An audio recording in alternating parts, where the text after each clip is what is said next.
Hey everybody, what's up? This is Hold the Truth Hostage, where if the truth was so important, we wouldn't negotiate with lies. Now, I just want to say please strike the like button. Strike the like button.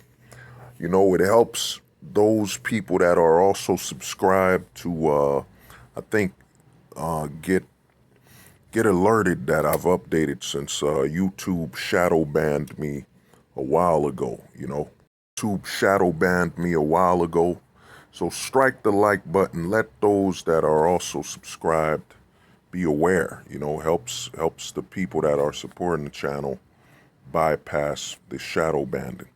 Now I want to thank everybody, man. We're almost 300 strong. We're 270 subscribers in. I just want to hit 300, man. If I can hit 300, we can get to that 300 Spartan level, you know what I'm saying? So I could say 300 Spartans, we were at that level, you know what I'm saying? But the video I'm about to do, this video is about something you hear. It's all over the manosphere, all over the red pill community. MGTOW, it's all over it, and that's hypergamy. A lot of channels speak of hypergamy, but what I've come to realize in being in this community is that majority of the men in this community speak in a single layer. They speak in a single layer. They don't speak in a multi-layer, faceted conversation. It's basically this, oh man, she wants the better man all the time. She's monkey branches. She's always reaching for the better man. You know what I'm saying?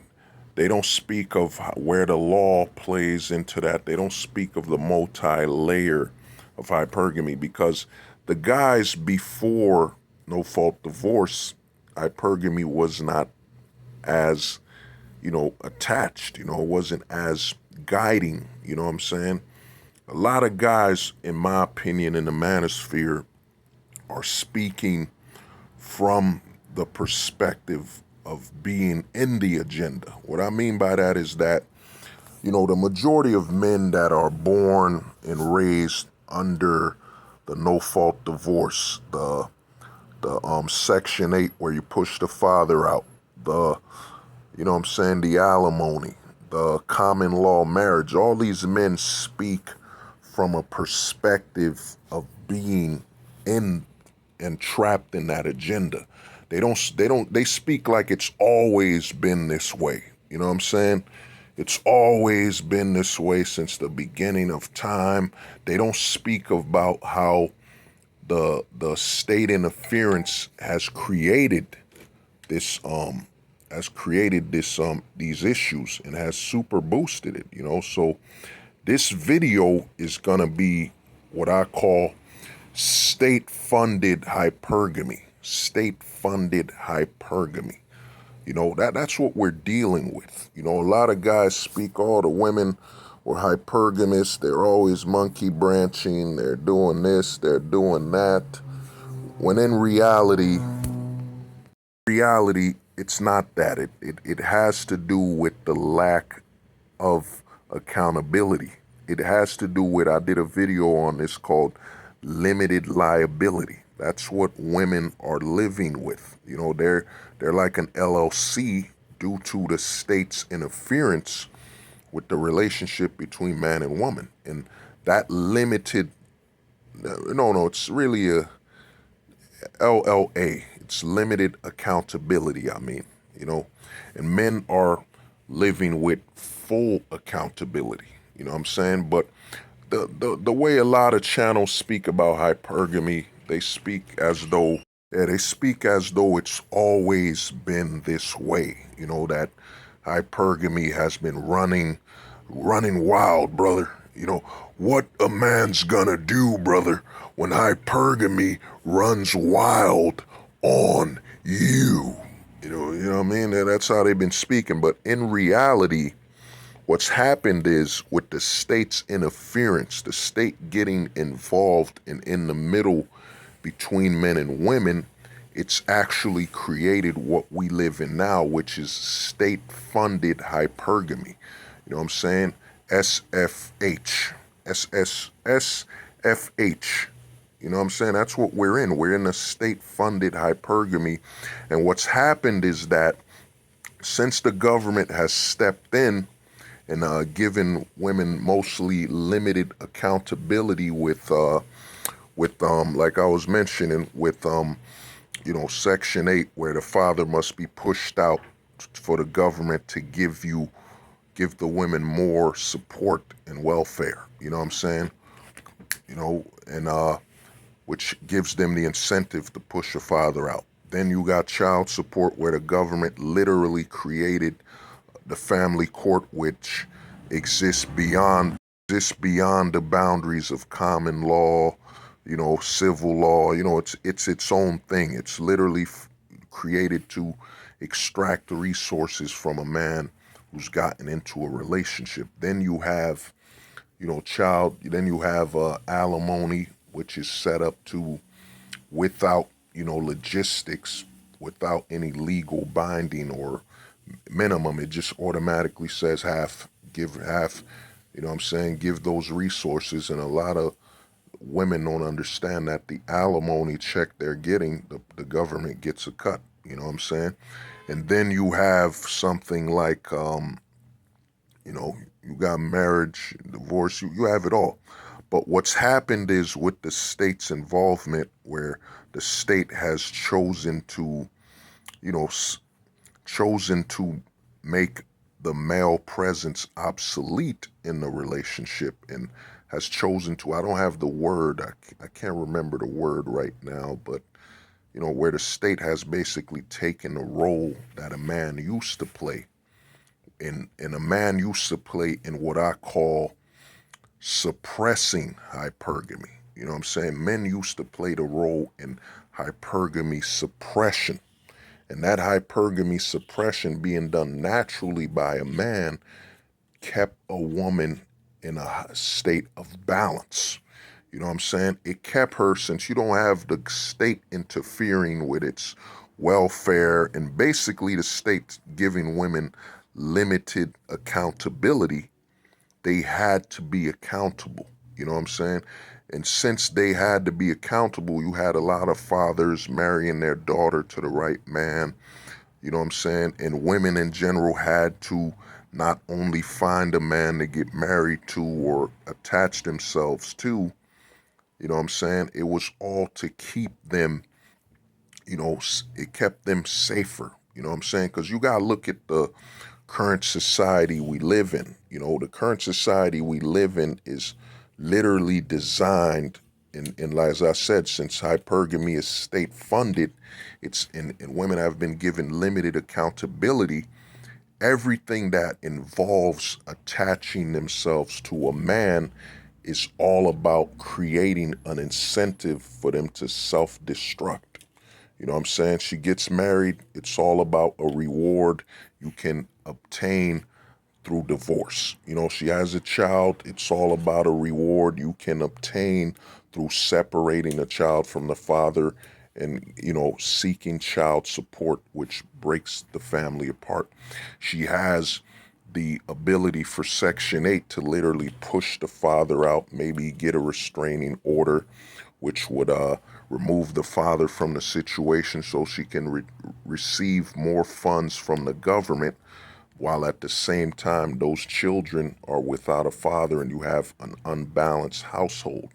Then about the hypergamy aspect, you got to look at it as, since the government is literally incentivizing self-destruction of women, what you have with hypergamy is that you have a scenario where it's all about self-destruction. So it creates, and as much as, you see that argument about sexism and all that stuff, in reality, all that sexism, the majority of it comes from the government itself, the state funding the destruction and giving an overwhelming balance to women when it comes to the relationship between the men. So back in the day, before the state got involved, there was no welfare. That welfare was about her attaching herself to a man and getting to the right man. You know, it was about the right man that would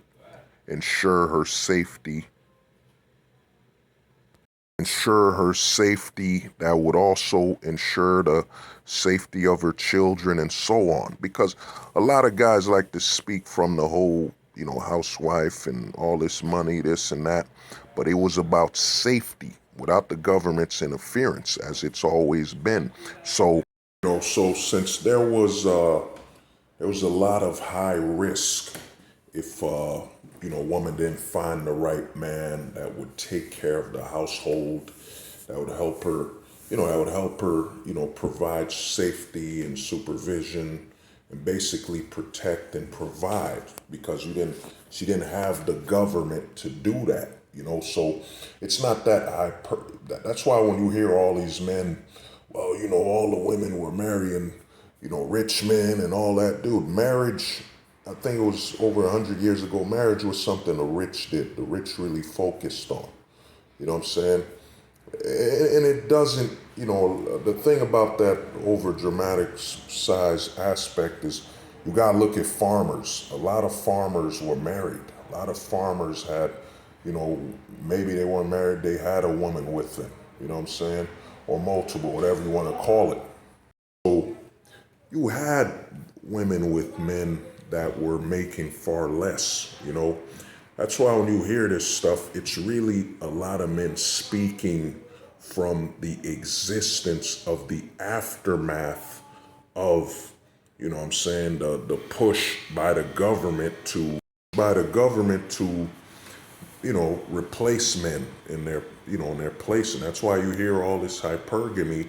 I mean, you can even look at third world countries. The thing about hypergamy is that when it's state funded, the risk aspect was removed. It's not that women were not hypergamous before the state got involved, but it was so much high risk and accountability. For example, if she was with a man who, he inherited the house from his family farm or so on, if she left them for another man that she was seeking or eyeing, or was very hypergamous or seeking the monkey branch on, the risk was that she would fall off that tree and land right on the concrete or right on the ground and be injured, because there was no welfare to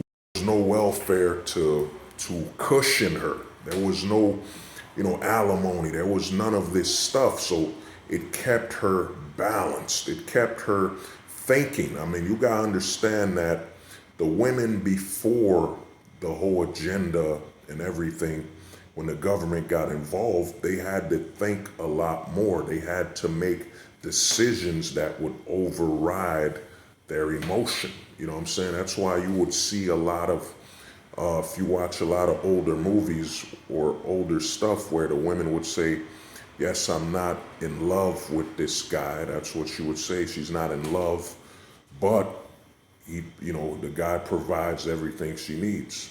She can go on living and existing a normal life and having a family, and that love she could not find in that man. She would put that love towards her children. Before the state funded hypergamy,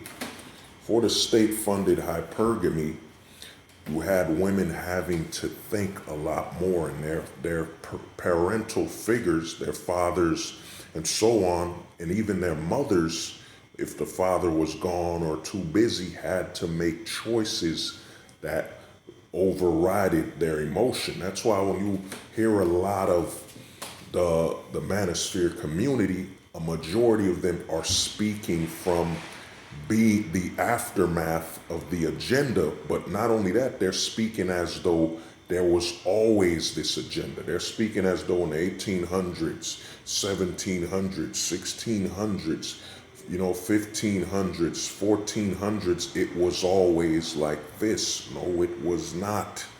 You know what I'm saying? The state got involved and started funding hypergamy.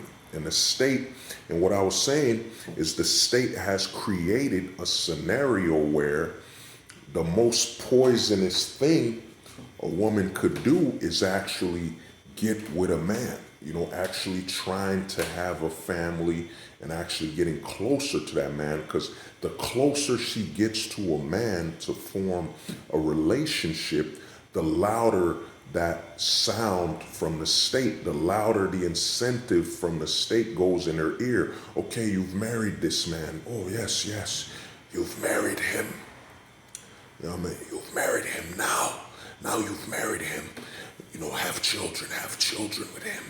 Use those children to extract more resources. You see, and then the women having all this power in the relationship, that's why you see a high level of obesity, because that man has become a slave to that contract, that lack of accountability, that limited accountability that the government has given her. So now this woman doesn't have to watch her diet, because she can always threaten to divorce the man, which in all essence, yes, it will be a victory for her. She could obtain money from alimony and the resources that come with that divorce, but the fact that she's gonna be obese, she's gonna be out of shape, she's gonna have far more self-destruction than that man. If that man is aware of his physical health, he's gonna be in a better position. Yes, he'll lose resources, but health-wise, he could be in a better position if he, if he minimizes his expenses. So a lot of what's happened, because you could even look at film from the 1940s, 30s, 20s, early 50s, super early, like you'll see that women would have children. They were in shape, they were healthy because they had to be healthy. You know what I'm saying? They had to be healthy for their man, be healthy for their children. The incentive was you have to live long, be healthy for your daughter so you could be in their lives. The incentive was not you will receive a reward from the government, and the closer you get to this man, the more you have with this man, the more the incentive becomes for the government to give you something for destroying that family you have. You know what I'm saying? They're going to give you the victory of resources. You get all this money, but now you're obese. Now you have heart issues, or now you've lost character. You know what I'm saying? She's fallen so far into that void of the incentives that the government has put, that she has lost who she is. She has become sour.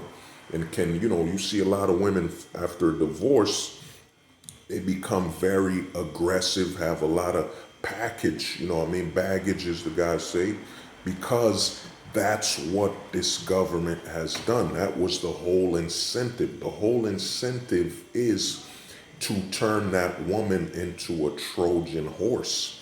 And that's the incentive of the government with alimony, his fault divorce. I'm gonna keep repeating it, his fault divorce. That's what a lot of men need to start saying now. And you could say, hold the truth hostage, coin that, his fault divorce. And child support, his child support. You could start putting his in it, his child support. You know what I'm saying? His alimony. It was all created to basically destroy. The whole goal of the government, you have to understand, and I bring this up a lot of times, in the 1920s, the goal was not to give women the vote, to actually have a level of equality or a level of, different voices. It was all about the government creating a voter by instinct. By instinct, women seek and need more resources for protection and so on, because they're not the dominant sex in the human species. You know what I'm saying? So they need more resources, they need more tools, more protection. And the goal of the government, as I state on many videos, and I hope it it stays in certain men's head. The goal when they gave the option of voting was to basically create an unchecked voter. Because what you have is when women vote and men vote, for example, if you have 400 women vote, you have 500 men vote, they're counting all the votes from both sexes rather than doing a check and balance where they limited it. So, for example, since you have 400 women voted for the mayor, you got 500 men voted for the mayor, you're only counting 400 from both sides. So it can't be corrupted so that the government can benefit from one sex over the other. So let me get back to it. Like I was saying, is that the whole incentive of the government, and that's why you see a lot of women, even if she was raised with a father, even if she's perfect, as the guys say, a chameleon or whatever you want to say, that they're seeking a unicorn, it doesn't matter what she is or where she was raised, because the whole goal of the government from the very corrupt voting between the sexes is to weaponize women and actually create a woman that's so internally destroyed, so internally malfunctioning, and so internally, not seeking balance in her life, incapable of it, because a lot of men, like I said, the curse of manhood is we're visual. It's a positive and a negative, but the curse of that is that we do not hear the voices, the internal advertising that comes as the government keeps advertising to women the incentive. Divorce him, we'll give you money. You know what I'm saying? Get child, declare child support, we'll give you money. You know what I'm saying? We'll give you alimony if you stay with him for 10 years for the rest of your life. The whole incentive of the state is to weaponize that woman's mind. And this advertisement is everywhere. It's more advertised than anything on television. It's advertised more than anything on radio. And it's literally advertised from woman to woman, because every woman knows that this incentive applies to her for simply being born a woman. And the whole goal, that's why when a lot of guys in the black pill or red pill, purple pill, whatever, blue pill, whatever you want to call yourself, MGTOW, whatever, a lot of guys don't get when women say they blame it on men, they're not wrong. They're accurate. Because who created this whole system? It was the men who empowered and gave the vote and left these loopholes. The whole goal was to create a government that will exist long after the creators of said government, the men who created it, to the point where it's functioning so smooth that men don't even need to hold the highest level power anymore. You know what I'm saying? You could replace them with men, because you could replace them with the women, because the whole goal of that is to empower that dependency. A lot of men think women are on drugs, man. They're, as they say, 1 out of 4 women are on psychiatric drugs. But the highest drug women are on is that incentive by the government. You know what I'm saying? And remember, strike that like button, that incentive from the government. So it doesn't matter how good she is, because, and here's the other thing, is that this incentive has actually created women that once would help each other, that would once create a feminine community on unity, and women would get together to talk about how to raise their children, talk about their times in life, share recipes, and all that stuff, all that feminine aspect. What it's done is that these incentives have rotted women. So you have women literally seeking what I call, it's kind of like Pokemon, because the way this incentive works, that it'll reward her, and the higher the higher value the man, the more resources she gets. It turns women into collecting bodies from strangers, as in they collect sleeping around with men. They got to keep sleeping. You know what I'm saying? Because the incentive is pushing their natural instincts. A woman seeks to be attractive. That's why you see a lot more women are wearing makeup 24/7, because the state has funded this hypergamy. And since men are no longer allowed to suppress that hypergamy, that if left unchecked will destroy and rot a woman's, not only her feminine nature, but her ability to care for herself and place herself in a more positive, more balanced state of stability. So what it's done is that it's created, these incentives have created at the core a woman whose success is defined by the destruction of her morality. You know what I'm saying? She slept with multiple men until she found a man with the most resources to extract for the government. You know what I'm saying? That's what a lot of men don't understand in this community. You know what I'm saying? They don't understand that, yes, we see advertisement from Gillette, from TVs and all this stuff. Yes, it's designed to try to put men down here and there, but in reality, it's to allow women to ignore their morality. It's to allow them to further accept that incentive that the state has put. I said it's to set up, it's to, all these ads of men ain't trash, they all that. It's all directed to make women further accept the state that the government has replaced the man. Further accept that she's doing the right thing by taking these incentives, by planning to obtain the highest valued man, or as the highest valued mark of a target to extract resources from. You know what I'm saying? And they never speak about the cut the government receives. Now let's go back to it again. And what happens is, it's created women that lack morality, that lack any sense of, morals, or any sense of, cooking for themselves, cleaning. You gotta understand, when you hear a woman says, I don't cook, I don't clean, that basically said she does not do that for herself. And that basically raises the dependency on the state.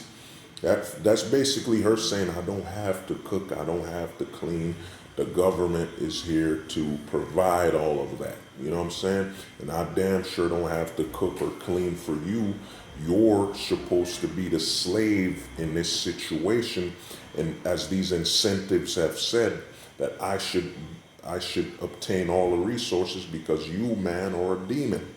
You men are demons. You know what I'm saying? So what a lot of men do in this community, and this is why I say a lot of men here lack what I call multi-layered, and look up this word when you get the chance, because it describes the way I think. I think in a very holistic pattern where I try to piece everything together, the beginning, the middle, the end. I'll even tell you something. When I write stories, I write, you could look up my book, it's called Temptation. But when I write, I know the ending and I know the beginning. All I have to do is, the middle is really the work. You know what I'm saying? The beginning and end, I know it all. The middle is just what I got to get through. That's where the work is at. And what you have to start thinking as a man is, you have to think holistically. Who's powering this hypergamy? It's the state. So what you end up with is a lot of, and pardon me for the lights going on and off. I'm just recording this in the hallway for the time being. You know what I'm saying? But basically, you have to understand what powers this hypergamy, and it's the state. And the state created by our fellow man to ensure that this government will succeed. You know, a lot of governments, you look at something like what Hitler was doing, you know, where Hitler failed is that he did not arm his, the females in his society, in that's how you, if he would have armed the women and gave them all the rights you have here today, he would have militarized them. He would have made them dependent on the government, and by further demonizing men through science, for example, you gotta look at these science programs where it's not about us solving things or succeeding, it's about us having sexual representation and representation of everybody. So it's not about the results in discovery, it's about us pushing the agenda. That comes before the scientific discovery. You know what I'm saying? But let's get back to the state of the women. What happens is when, with the state-funded hypergamy, it creates women that, like I said, they no longer bond through cooking for each other. And it's created a state where women have lost their morality. They've lost the importance of morality because think about this when you hear her being at home for 8 hours, slaving in the kitchen, cooking and cleaning for her family is slavery. But her being at work for 8 hours at a desk or 8 hours in retail for a boss or a corporation that she has no moral obligations to is achievement and fulfillment. You know what I'm saying? You have to understand this level. That's why a lot of these guys, when you're not thinking a multi-layered way of thinking or holistically, these guys are saying, oh, the corporations, man, they're in bed with the government. No, the corporations are literally in bed with the women, and the government funds the women by by superseding the men. You know what I'm saying? It's basically a circle. The government gives more rights to the women, removes rights from men. Now those women literally give more rights to the corporations because their life revolves around the corporations and the status, obtaining things. Basically, their achievement and fulfillment becomes the more they're involved and loyal to the corporations. It's the circle of life. A lot of people have been missing that third wheel. Okay, you have the corporations, you have the government, but they've been missing. I'm gonna put my 3 fingers. You see, the government, the women, the corporations. You know what I'm saying? That's the 3 circles. And that's how the government, and they're actually 4 because they have to extract rights from men and demonize them to fuel the women towards the corporations. You know what I'm saying? That's why you have to understand the number one lobbying for corporations is the women that have been corrupted by the state. Now let's get back again. So remember to strike that like button, man. I shouldn't even have to say this, man. Show your boy some support. Strike it. Strike the like. Remember, I'm the one who started that too. Strike the like button. That smash thing, it's overdone. Smash the like button and subscribe. That's old. That's trash. But but like I said, let's get back. So what it's done, and another thing, by women not bonding with each other, it's created an economy where the older women, as much as men put women have always hated women. It's not 100%. It's again men speaking from the aftermath of the agenda. You know what I'm saying? Women felt safer with women. They always have because they all know their weaknesses and strengths. You know what I'm saying? And that's the only ones they can equal to. That's why you see, pardon my switchness, that's why you see a lot more violence when it comes to domestic disputes between the lesbian couples, because both women are at the same level of equality. I can attack her. She's not a man. She's not has no manly strength, so I can fight her and beat her. We're equal. You know what I'm saying? But to get back to it, so because you don't have this sisterhood and this promotion of morality, what it's created is it's created more bitter older women, and them being more bitter as they get older, since for example they've played the states funded, you know what I'm saying, the states funded, damn, I forgot the word I was using. Yeah, since they've placated to the state's incentives and have failed, you know what I'm saying, have become so lost of morality. I mean, they later on understand that they broke up their family through child support. They broke up everything with divorce, alimony. They literally destroyed everything they've ever had, all to give the state resources, you know what I'm saying? And in that rage and that incentive souring and creating such a self-destructive nature, the older women get bitter, so they further empower the government. They ask for more resources, more incentives, you know what I'm saying? They want more rules and more structure. They want stuff to not remind them to ever face that lack of morality, to ever be uncomfortable with who they are. So you have them asking for more laws, you know what I'm saying? More, you know what I'm saying? I forget the law. Not PC, it's more PC culture, damn, what the hell? It ain't conservation, it's, more censorship. They increase basically they add more government supervision. We need more censorship. We need less, this humor isn't right. You know what I mean? Because they've become, when they reach that age where they no longer can have any value to, obtain that quote unquote balance between a man and a woman, they become nothing more than tools of destruction. So they now start shaming, those men they can no longer have because they're older. They shame men from seeking a fertile woman. Think about it. Seeking a fertile woman to have children and bring about the next generation. Think about that. Think about that.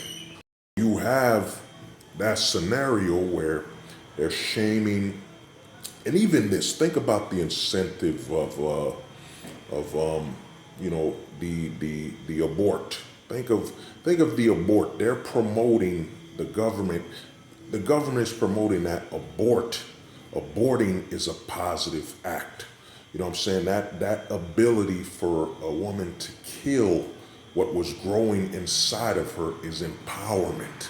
I'm not saying you wouldn't do that if you were, she was raped, if she was taken advantage of, drugged, yeah, those are right. But now they've placed this at the center of mainstream because the government must, to create a loyal, you know what I'm saying, a loyal being to seek and destroy. For that incentive, they must have her find pride in aborting life. They must have her commit the deepest and darkest of sins and promote it as empowerment.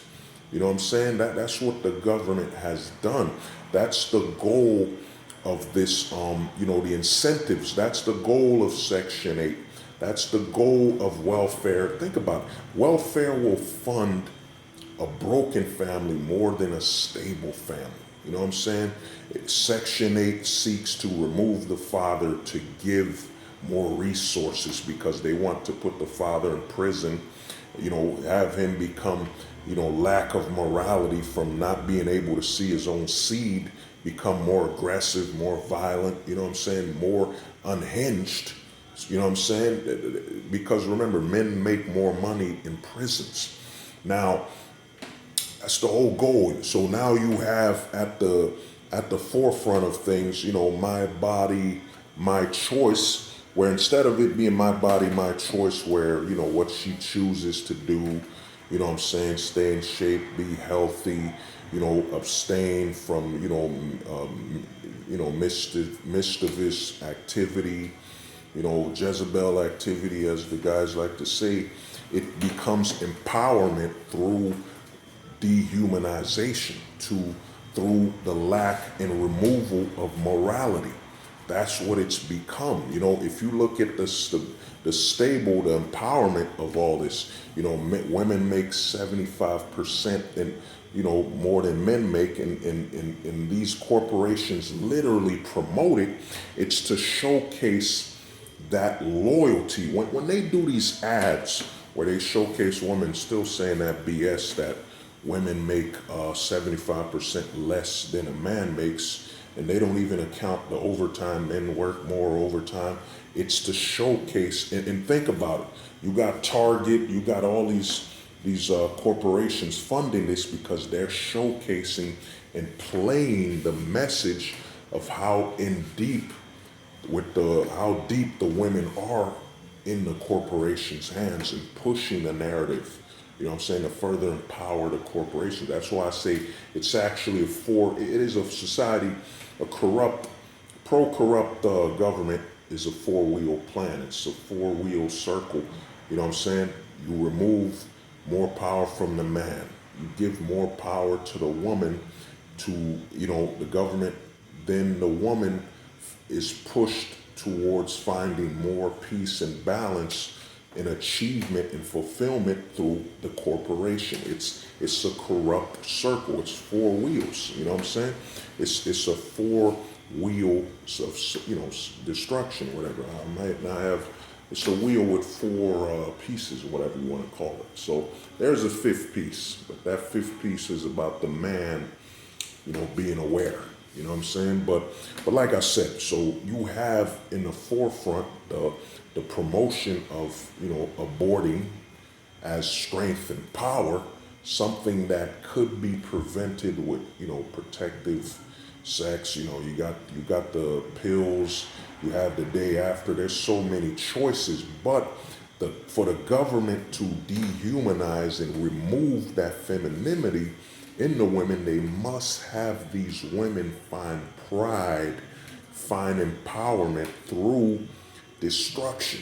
Through internal destruction. If we can have them marching that it's their right to literally abort and destroy something growing within them, a gift that a man is given, or, if he made a choice, if it wasn't taken, a trust that this man is placed. Think about it. Think about the process of giving life. Is that a man will trust a woman. He will put his seed in her. He will trust that she will allow it to grow and be fruitful and bountiful, and she will live a healthy life to ensure that that child in her womb grows healthy and so on. It's such a high level of trust in making a child when the man hasn't made it by choice. There's such a level of trust and respect, But the government's goal is to demonize. The goal of the government is to, and I don't have the word. I think it's not superseding. I don't know the word. I don't have the word in my head. But the government's goal in taking the position of the man is to actually, and here's the big part. The goal is that by removing and depowering the man, the government allows the woman to further push that corruption. You see, stability and nationalism, your pride, patriotism, all comes from having men in the household, because men establish a certain standard that they must establish, that is an agreement between other men. Why wouldn't, for example, you want to be a patriot of your country and know that your fellow man seeks the most highest level of prosperity and pride in your country? So a lot of men have agreements and will agree to make sure that this country, because a lot of men, like I said, they don't think on a holistic level, because a lot of these men have been taught to think like women. They think with their emotions. We men do work together. How we work together is we compete together. Patriotism. You know what? We're all patriots, so we're gonna compete to make this the best country on God's green earth. You know what I'm saying? We're gonna be patriots. I wanna be an American. Yeah, yeah, I gotta be free. You know what I'm saying? It's a lot of men. We unify in competitiveness. You know what I'm saying? We don't unify, and I'm gonna vote. We need to get more resources because we're weaker. We need more. No, men unify from a state of competitiveness. That's why you go to a country like Japan. I think they said there's little Zionists and all that, which they should be. After they drop the bomb on you. But men are what patriotism is nothing more than men agreeing to compete together against all other territories to prove that they are the best. That's what patriotism is. We unify as men in competitiveness. We don't unify in begging and this and that, weakness, placating victimhood and all that. Those are symptoms of the incentive placed by the government. You know what I'm saying? That's why you got LeBron, who's worth $500 million, about to be a billionaire in a couple of years. I'm a victim. I'm a victim. I'm a victim. Even though I could start my own basketball league, I'm a victim. You know what I'm saying? This pro-victimhood. That pro-victimhood is signs that the incentive of the government, where they've created that the leadership is the women that have been destroyed morally. But let me get back to it again, to the women. Like I said, strike that like button. You know what I'm saying? Show support, strike that like button. But like I was saying, what it does is all these women that have been stripped of their morality. Because to me, a lot of people think we're playing Pokemon with these games. No, the real Pokemon game is the stranger sleeping contest. How many more strangers can you sleep with? How many more bodies? Because we have state funded hypergamy, and the government knows, and the government is our fellow man. Our fellow men know that women find their value and their safety through their beauty. Their beauty attracts more protection.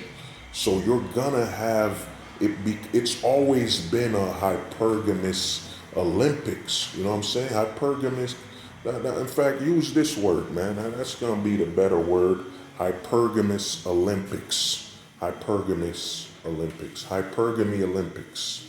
Hypergamy Olympics. Use that. But a lot of women have always, it's in their nature for their own safety.